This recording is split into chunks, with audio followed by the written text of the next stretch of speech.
Allah instills in us the importance of giving to others, right, in this passage. Which means you care about others. You care about others that are having trouble.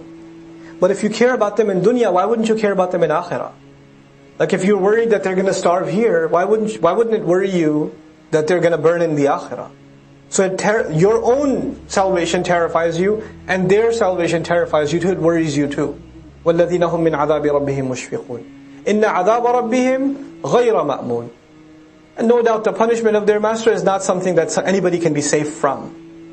وَالَّذِينَ هُمْ لِفُرُوجِهِمْ حَافِظُونَ. And those who, especially when it comes to their privates, they guard them, they watch themselves. Now Allah mentions shame. وَالَّذِينَ هُمْ لِفُرُوجِهِمْ حَافِظُونَ. They're not shameless people. And Allah adds a why here to let us know that there could be people that take care of their salah, and they're doing good things, but they're not watching this. But all of this has to go together. And the Ism Mawsul is continuing, like alladhina, alladhina, alladhina, which means we're still talking about al-musallin. This is all what Allah considers people who pray. I have my definition of people who pray. Guys, I see in the masjid is musalli. This is Allah's definition of musalli. People who pray, they're constant in their prayer. In their minds they have a known right in their wealth. For those who ask, they guard their shame. إِلَّا عَلَىٰ أَزْوَاجِهِمْ أَوْ مَا مَلَكَتْ أَيْمَانُهُمْ. Except for their own spouses, then they can have intimate relations. Or what their right hands possess, which we've talked about before. فَإِنَّهُمْ غَيْرُ مَلُومِينَ. Then they're not to be blameworthy. No doubt about it. No blame can be put on them. Malum is the ism maf'ul of lama yalumu. We talked about ajwaf this last week. Right? Mafulun and mafilun. You remember this? So lama yalumu, the ism maf'ul becomes malumun. Malumun. What's the ism fa'il from it? Lama. Qala becomes. So lama becomes la'imun. La'imun, blamer. La'imun means blamer. Malum means the one blamed. Ghayru malumin, they're not to be blamed. They're not blameworthy. Okay? Now Allah mentions this because as I told you, inna salata tanha anil fahsha.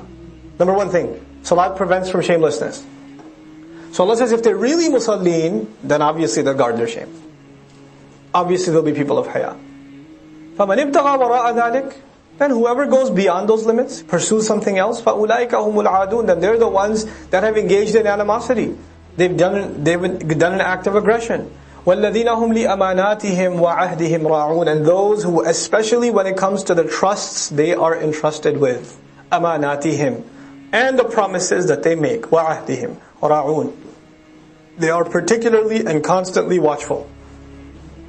And ra'a actually means, it's in the meaning of shepherding.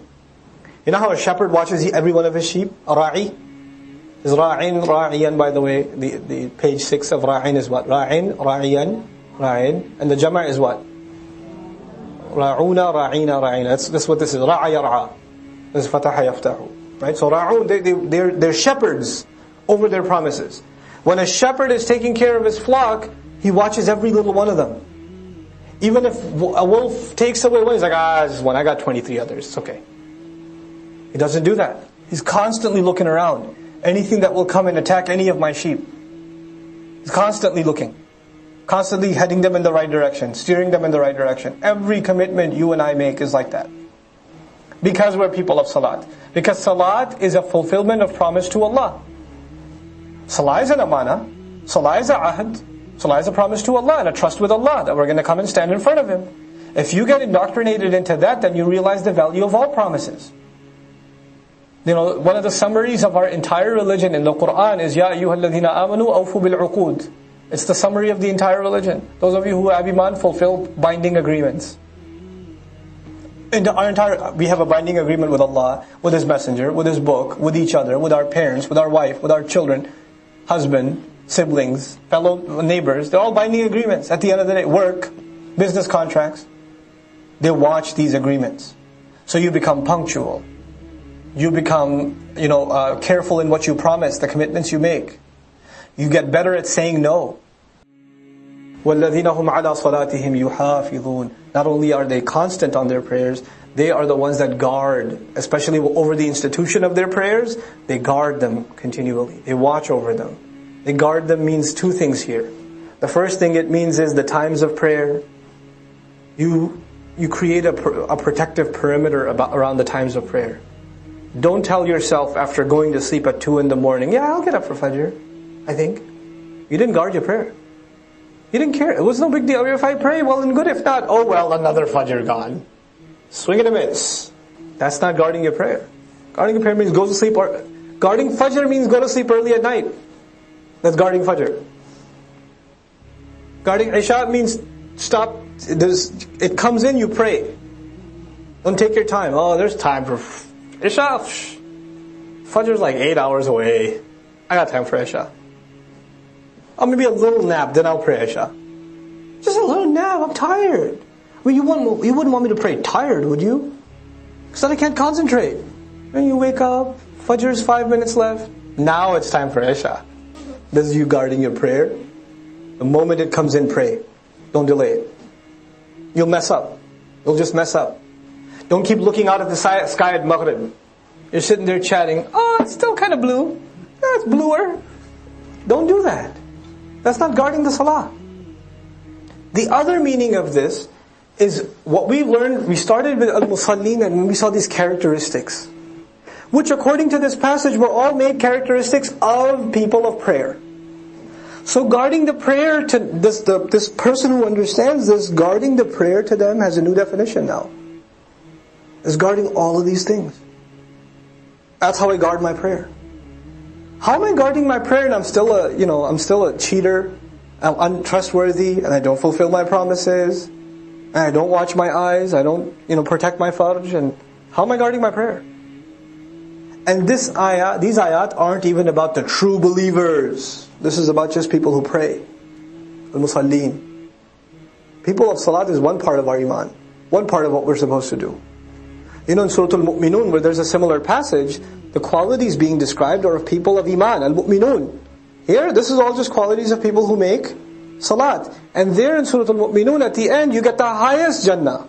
What's the highest Jannah? أُولَٰئِكَ يَرِثُونَ الْفِرْدَوْسِ هُمْ فِيهَا خَالِدُونَ. Here in this passage, you're not offered Jannah, you're told the fire peels the skin off of people. And it calls them, except the people who pray. It's not, Jannah isn't talked about first. What's talked about first here is, these are the people who don't burn in hell because they pray. Salat is their protection. And here's how Salat protects them, because it protects the rest of their character. Then Allah at the end says, أُولَٰئِكَ فِي جَنَّاتٍ مُكْرَمُونَ. Those are the people that are going to be in multiple gardens, honored. In every garden they go, they're going to be honored. مُكْرَمُونَ اسم مفعول. فَمَا لِلَّذِينَ كَفَرُوا. What's wrong with these disbelievers? مَا لَهُمْ. What's wrong with the disbelievers? قِبَلَكَ مُهْطِعِينَ. They come at you running. أَهْطَعَ in Arabic is to run behind a leader, obediently. So what happens is that in this passage Allah describes the people who will not burn in hellfire. And He talks about their qualities, like they're honest and truthful and they're not shameless, etc. All these qualities are described. This is a Meccan surah. Quraysh hear these qualities and they know they represent the opposite of each of these.